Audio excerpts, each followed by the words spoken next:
누가 지혜자와 같으며 누가 사물의 이치를 아는 자이냐? 사람의 지혜는 그의 얼굴에 광채가 나게 하나니 그의 얼굴에 사나운 것이 변하느니라. 내가 권하노라. 왕의 명령을 지키라. 이미 하나님을 가리켜 맹세하였음이니라. 왕 앞에서 물러가기를 급하게 하지 말며 악한 것을 일삼지 말라. 왕은 자기가 하고자 하는 것을 다 행함이니라.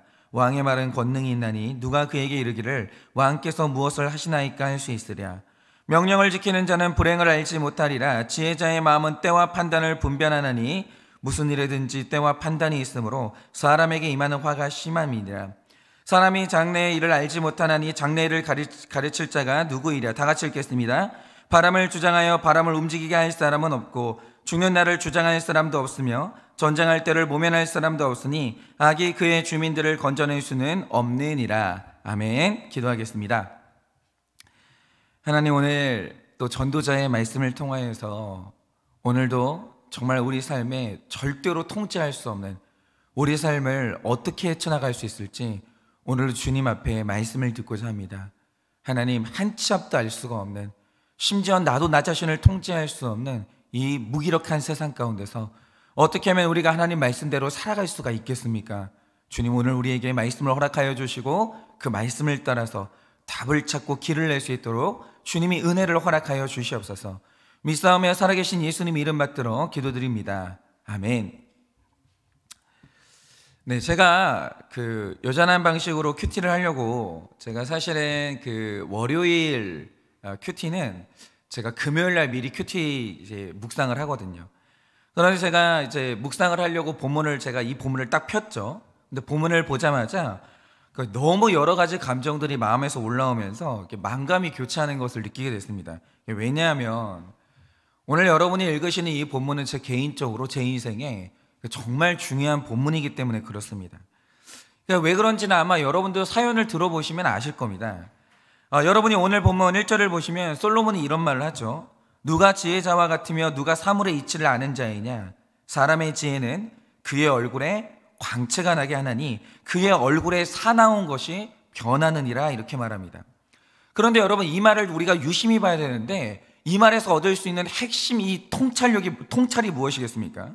제가 여기서 여러분들께 하나 여쭙고 싶은 게 있어요. 그게 뭐냐면 여러분의 요즘 얼굴은 화가 나서 사납습니까? 아니면 기쁨에 차서 광채가 납니까? 지금 여러분 혹시 기회가 되신다면 거울을 보고 얼굴을 좀 보세요. 여러분 얼굴은 지금 사납습니까? 아니면 지금 웃음이 가득해서 광채가 납니까? 그런데 만약에 누가 화가 나서 얼굴이 사납다라고 한다면 여러분, 그러면 그 이유가 뭡니까? 우리가 흔히 생각하기를 우리 세상을 보고 내 삶을 좀 보라 이거죠.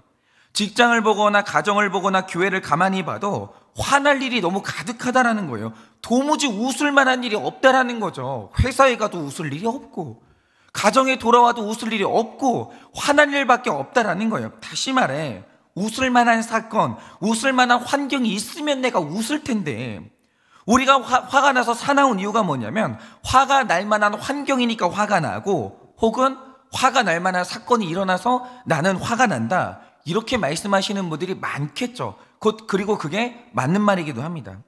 그런데 오늘 솔로몬이 우리에게 해주는 중요한 말이 뭡니까? 오늘 당신의 마음에서 화가 없어지지 않고 얼굴이 사나운 이유가 뭐냐면 지혜가 없어서 그렇다는 거예요. 환경 때문이 아니라, 사건 때문이 아니라 지혜가 없으면 얼굴이 사납게 변한다라는 거죠. 그런데 만약 당신에게 사물의 이치를 깨닫는 지혜가 있다면 그 지혜가 당신의 얼굴을 환하게 만들어준다, 이런 말을 하는 거예요. 그런데 이게 너무 맞는 게요, 여러분, 제가 지금까지 살아온 날을 통틀어서 제 인생의 분수령적인 해, 제 인생에 가장 중요했던 해가 2015년이었거든요.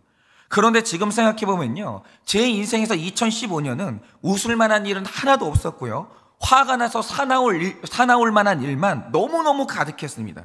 왜냐? 제가 자주 간증을 했지만 오늘은 이 얘기를 꼭 해야 돼요. 이유가 있습니다. 제가 야망을 따라서 어떤 교회에 부임을 했다가 극심한 고난을 겪었던 게 2015년이었습니다.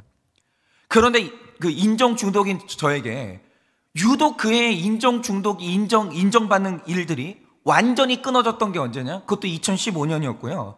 그 와중에 섬기던 교회에서 쫓겨났던 사건도 2015년이었습니다. 여러분, 저는 어디에서 쫓겨나 본 적이 없어요. 인정만 받았지. 그런데 이 모든 광풍 같은 사건이 한 번에 일어났던 해가 언제냐? 그게 2015년이었어요. 여러분, 이쯤 되면 제가 2015년도에 얼굴이 웃으면서 화날 수 있겠습니까? 안 돼요. 저는 화가 나서요, 얼굴이 사나울 일밖에 없는 거예요. 그런데 제 인생에서 이 본문이 왜 중요하냐? 제가 그 당시에 그 광풍 같은 사건들을 겪고 그 결말 마지막에 교회에서 쫓겨났어요. 그리고 섬기던 교회를 나왔는데 갈 곳이 없는 거예요. 갈 곳이. 제 아내랑 저랑 그때 이 추운 겨울이었는데 갈 교회가 없으니까 마음이 너무 황량한 거예요. 비참하더라고요. 그래서 눈앞이 캄캄하고 막막하던 상황에 있었는데 마침 제가 섬겼던 우리들 교회에서 교역자를 모집한다는 광고가 딱 뜨는 거예요. 저는 그게 제 살 길로 보였습니다. 그런데 내 인생의 가장 춥고 어두운 때에 너무 가고 싶었던 교회에서 사역자를 뽑는다고 하니까 제가 얼마나 절박했는지 아십니까? 그 마지막 저의 동아줄이었어요. 저의 마지막 살 길이었고 너무 절박하고 간절한 거예요. 그래서 거기는 1차 시험이 이제 서류 전형이었는데 제가 얼마나 서류를 열심히 썼는지 무슨 논문을 쓰는 것처럼요, 최선을 다해서 그 서류를 썼거든요. 두께가 이만했습니다. 정말 저는 간절했어요. 그래서 너무나 이제 하나님의 은혜로 일단 서류 전형은 합격을 했습니다. 그러면 이제 그 다음 시험이 진짜 큰 산인데 무려 담임 목사님 앞에서 설교를 해야 돼요. 설교가 면접이거든요. 그러니까 이게 사실은 진짜 중요한 시험인데 지금도 그렇지만 그 당시에 면접 시험의 그 시험 그 설교 본문은요, 제가 정하는 게 아니에요. 교회에서 정해주는 것도 아니에요. 면접하는 날 당일 큐티 본문이 뭐냐, 딱 그 본문을 가지고 제가 설교를 해야 되는 거예요. 그래서 제가 그때 이제 한 달 시간을 줬거든요. 미리 그 본문을 보고 네가 이 한 달 동안 네 죄를 고백하고 네 인생을 해석해 와라. 이게 면접 시험의 그 핵심이에요. 그래서 제가 면접 시험을 앞두고 내가 도대체 설교해야 되는 본문이 뭔가 너무 궁금할 거 아니에요. 그래서 제가 한 달 전에 딱 폈죠. 폈더니 그 본문이 어디냐? 오늘 본문이었어요. 전도서 8장 1절에서 8절 본문이 그날 제가 설교를 해야 되는 면접의 본문이었어요. 그래서 제가 면접을 보는 날 이 본문을 가지고 설교를 했고 제가 합격을 했어요.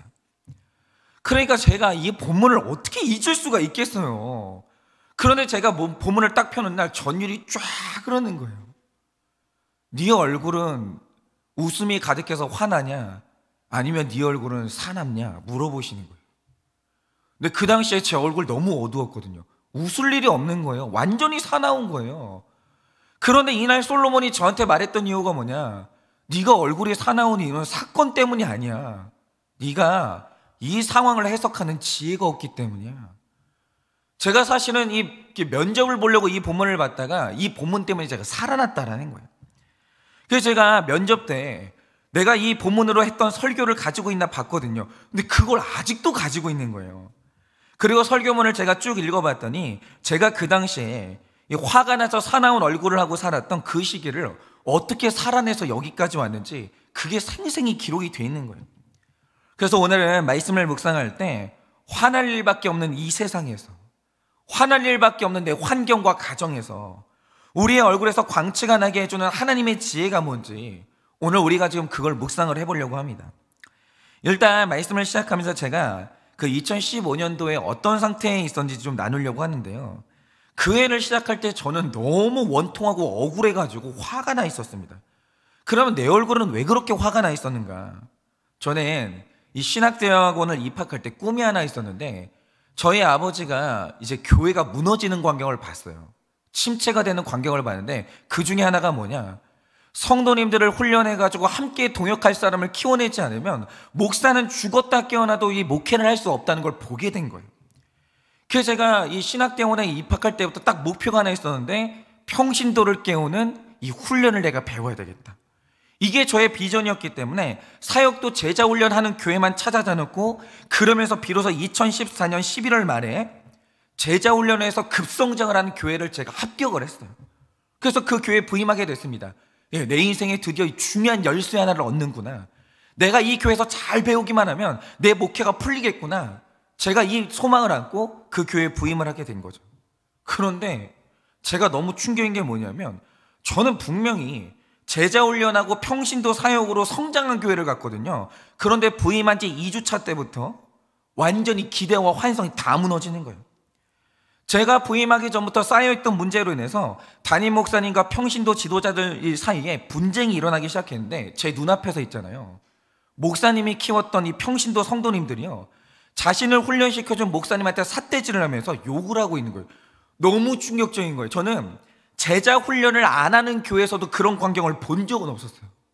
그런데 내 꿈은 제자 훈련인데 제자 훈련을 하는 교회에서 그런 일들이 벌어지고 있는 거예요. 그런데 그거는 옳고 그름이 아니에요.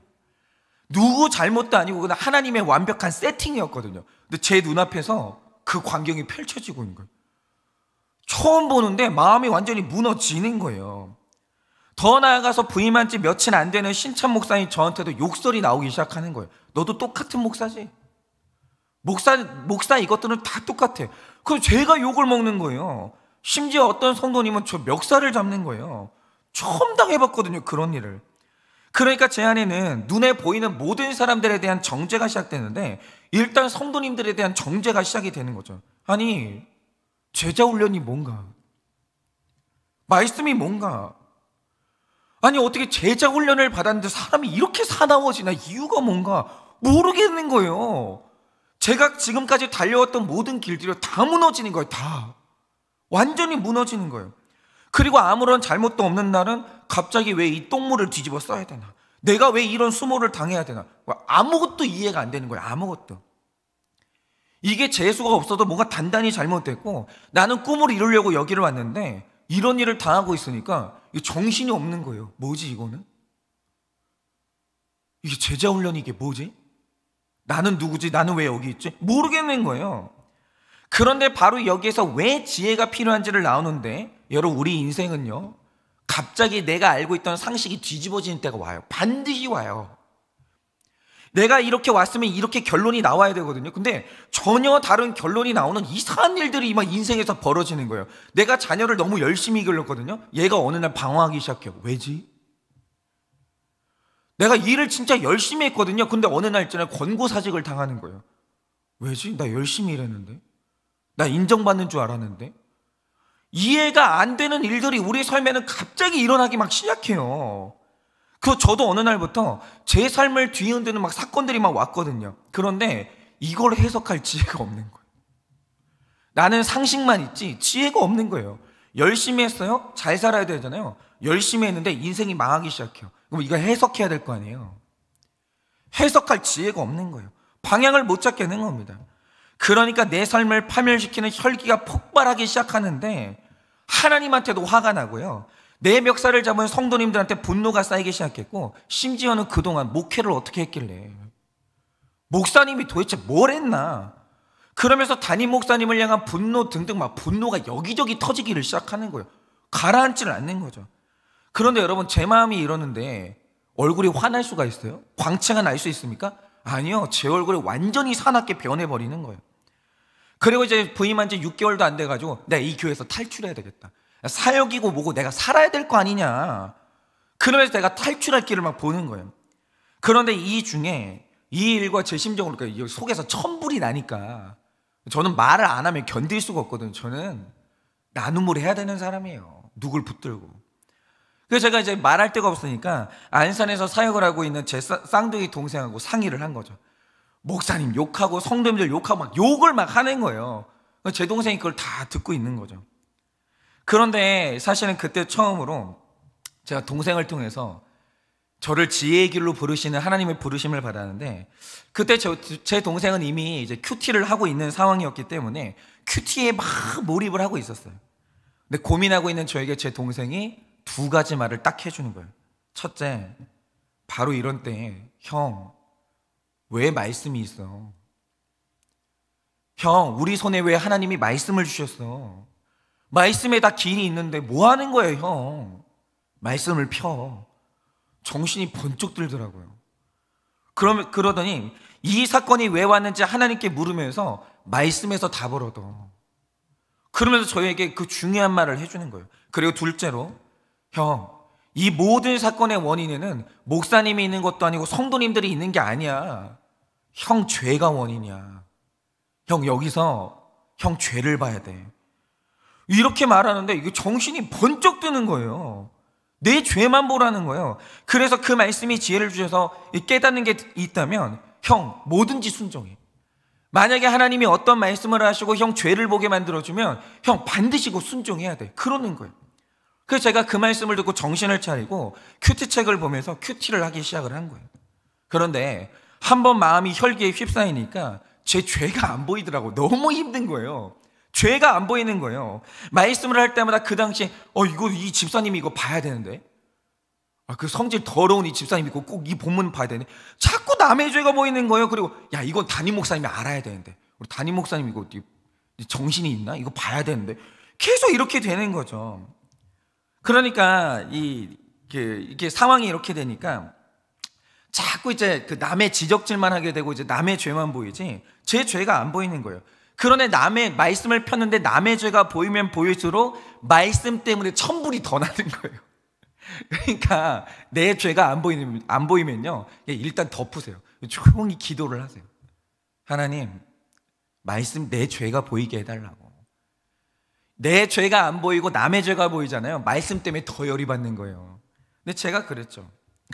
그러던 중에 하나님의 두 번째 부르심이 있었습니다. 그것은 한창 고난 중에 계시던 그 당시 이제 저희 담임 목사님께서 아주 우연치 않게 큐티 세미나를 알게 되신 거예요. 그래서 우리 교회의 문제에 답을 얻기 위해서 그 세미나를 가셨거든요. 그런데 갔더니 문제 해결에 대한 답을 못 얻으셨어요. 그리고 뭘 얻으셨냐? 거기서 목사님이 자기 죄를 봤어요. 나는 이 문제를 해결할 답을 얻으려고 세미나를 갔거든요. 갔다가 자기 죄를 보고 오신 거예요. 그래서 당시 목사님이요, 자기 죄를 보셨는데 어느 날 교역자들 앞에서 이 모든 게 알고 보니까 내 잘못이고 내 죄라고 하면서 눈물을 흘리면서 회개를 하시는 거예요. 그런데 저는 담임 목사님의 회개하는 모습을 보면서 그때서야 제 죄와 교만을 보게 된 거예요. 이게 지극히 주관적인 생각이고 지금에서 생각하면 맞는 생각도 아닌데요, 당시 제가 그 사건을 봤을 때는 담임 목사님한테도 억울한 면이 있었거든요. 그렇기 때문에 성도님들한테 분을 품으시는 것도 당연한 면이 있다, 이런 생각을 했었는데, 그런데 교회 일이 터지니까 그렇게 힘들어하면서 억울해하시던 분이 갑자기 말씀을 보더니 자기 죄를 보신 거예요. 이 말씀이 나를 죄인이라고 찔러주니까 모든 억울함을 내려놓는 거예요. 그리고 그냥 온전히 자기 죄만 고백을 하신 거예요. 남 탓할 거 없다. 다른 사람이 이유가 아니다. 내 잘못이다. 말씀을 보니까 내가 이걸 깨달았다 그러면서 온전히 분수령적인 회개를 하시는 거예요. 그런데 그런 목사님과는 달리 저도 똑같은 본문으로 큐티하고 있었거든요. 저는 아무리 봐도 제 죄가 안 보이는 거예요. 여전히 저의 의로움을 주장하면서 성도님들과 담임 목사님의 죄를 정죄하는 죄인 중에 죄인이었고, 교만함이 하늘을 찌르는 뻣뻣한 백성이에요. 근데 목사님을 보니까요, 자기 죄를 보니까 얼굴이 드디어 환해지는 거예요. 내가 원인이었구나. 얼굴이 환해지더라고요, 말씀을 보면서. 근데 저는 말씀을 보는데 얼굴이 더 사나워지는 거예요. 그러면서 제 죄를 본 거예요. 원래 말씀을 보고 내 죄를 보면 저렇게 얼굴이 환해지는 건데 마음의 응어리가 다 풀리는데, 내가 문제다. 나 지금 뭐가 심각하게 잘못돼 있다. 하나님이 내 죄를 보게 하시려고 이 모든 사건이 일어나게 하셨구나. 비로소 그걸 보게 된 거예요. 그때서야 저는 이 사건이 저의 의와 교만함을 깨트리기 위해 하나님이 주신 고난인 걸 그때 알게 된 거예요. 그리고 담임 목사님과 성도님들은 이 지독한 저의 교만함을 깨기 위해서 수고하는 너무 고마운 사람들인 게 크게 깨달아진 거예요. 나 때문이다. 이건 담임 목사님도 아니야, 성도님들도 아니야, 나 때문이야. 이게 깨달아지는 거예요. 그 외에도 많은 사건들이 있었지만 그 당시에는 그게 굉장히 큰 깨달음으로 왔습니다.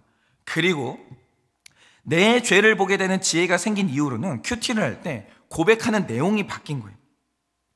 그날 이후로는 말씀을 볼 때마다 내 죄가 절절하게 보이는 거예요. 다 나 때문인 거예요. 야망을 따라서 정말 하나님의 땅을 떠나서 여호와의 총회에도 들어오지 못하는 모압 땅을 갔던 그 나오미가 나인 거예요. 다 나예요. 다 나. 성경을 펼쳐보니까. 그리고 내가 너무나 교만한 죄인인 것을 사람들 앞에서 고백하게 된 거예요. 동생한테 전화를 해가지고, 야, 나 드디어 알았다. 말씀을 보니까 야, 죄인이 다 나더라. 근데 내 죄가 보니까 야, 마음이 너무 편하다. 그걸 고백을 하게 된 거죠. 근데 신기한 게 뭐냐면 말씀을 볼 때마다 다른 사람의 죄가 보이면 계속 생색이 커지고 혈기와 정죄가 강해지거든요. 근데 신기하게도 말씀을 볼 때 내 죄를 보는 지혜가 열리면요, 얼굴이 드디어 환해지는 거예요. 여러분, 사람이 고난 중에 얼굴이 어두운 이유가 뭔지 아십니까? 내 죄가 안 보이는 거예요. 그건 진리예요. 근데 내 죄가 보이잖아요. 드디어 얼굴이 환해지는 거예요. 그러니까 그 이후부터는 누가 욕을 해도 변명하지 않고 침묵할 수 있는 마음의 평안을 얻게 되는 거예요. 인정이 되더라고요. 집사님 맞습니다. 저 때문이에요. 집사님 맞아요. 제가 형편이 없어요. 인정하게 되니까 화가 안 나는 거예요. 그런데 2015년의 사건이 여기에서 끝나냐? 그게 아니고요. 교회가 한창 시끄러울 때 제가 깨달은 게 뭐냐면 이 사건은 나 때문에 온 사건이니까 지금 이 교회야 여기에서 일어나는 모든 일들이 내 훈련인 게 깨달아진 거죠. 근데 훈련의 장에서 빠져나오면 어떡해요? 나가면 안 될 거 아니에요. 그래서 제가 그 교회에 눌러 앉기로 결정을 했어요. 그리고 나서 이제 말씀에 순종해가지고 그 교회를 떠나지 않고 목사님과 함께 교회의 문제를 끝까지 수습을 했어요. 그러니까 이제 연말쯤에 교회가 평안히 찾아오면서 이제 좋은 날이 오나? 이런 생각을 했거든요. 그런데 웬걸요? 그때쯤에 교회 분쟁 때문에 성도님들이 교회를 떠나니까 재정이 악화가 되는 거예요. 그래서 부득이하게 교역자 수를 줄여야 되는 상황이 왔는데 제가 얼마나 교만하고 사역을 못했으면 권고사직 1호가 저였어요. 박 목사 진짜 미안한데 사임해야 될 것 같아. 목사님이 어느 날 저를 부르더니 나 교회 부임한 지 1년도 안 됐는데 나 교회 지키려고 열심히 했는데 갑자기 그 일이 딱 일어나는 거예요. 근데 만약에 제가 큐티를 안 했잖아요, 진짜 날뛰었을 거예요. 내가 교회를 얼마나 열심히 지켰는데 나를 버려? 용서를 못하죠. 그런데 이 말씀을 통해서 이 한 해가 얼마나 나에게 중요하고 복된 해인지를 알게 됐기 때문에 제가 사임하던 날 제 아내도 알아요. 담임 목사님한테 제 아내하고 감사의 편지를 쓴 다음에 선물을 사가지고 목사님께 감사하다고 드리고 굉장히 아름답게 헤어졌어요. 그거는 그 당시에 저희 교구장님들도 알아요. 그때 이제 저와 같이 사역했던 교구장님들이 진짜 화가 많이 났거든요. 아니, 목사님이 우리랑 같이 이 교회 문제 수습하려고 얼마나 노력했는데 이렇게 버리나. 근데 제가 그때 조용히 나왔어요. 인격이 좋아서가 아니라 하나님의 말씀을 통해서 이 모든 사건이 왜 일어났는지 해석을 해주시니까 화가 안 나더라고요. 정말 사납지 않고요, 얼굴 환하게 그 목사님하고 결별할 수 있었습니다. 여러분, 5절과 6절 말씀처럼 저는 말씀이 공급해 주시는 지혜를 통해서 2015년이 나의 교만함을 알고 자기 주장을 포기하면서 침묵해야 될 바로 그 때임을, 이 때가 어느 때인가? 화낼 때가 아닌 거예요. 지금은 감사해야 될 때고 겸손을 배워야 하는 그 때라는 걸 알게 된 거예요. 여러분, 말씀을 통해서 지혜를 얻잖아요. 때에 대한 지혜를 얻게 되는 거예요. 지금은 화낼 때가 아니야. 네가 정죄할 때가 아니야. 네가 자기 죄를 고백해야 될 때야. 때를 알게 되니까요, 살 길이 열리는 거예요.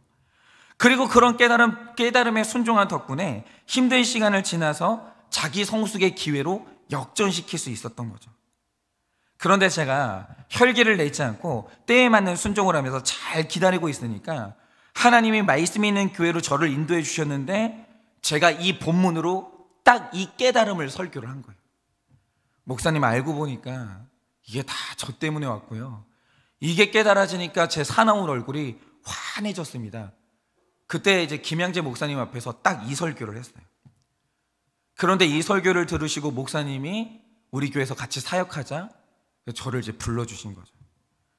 그리고 그 후로 제가 오늘날 하늘교회에 와서 이렇게 귀한 성도님들을 섬기는 영광스러운 자리에 서게 된 거예요.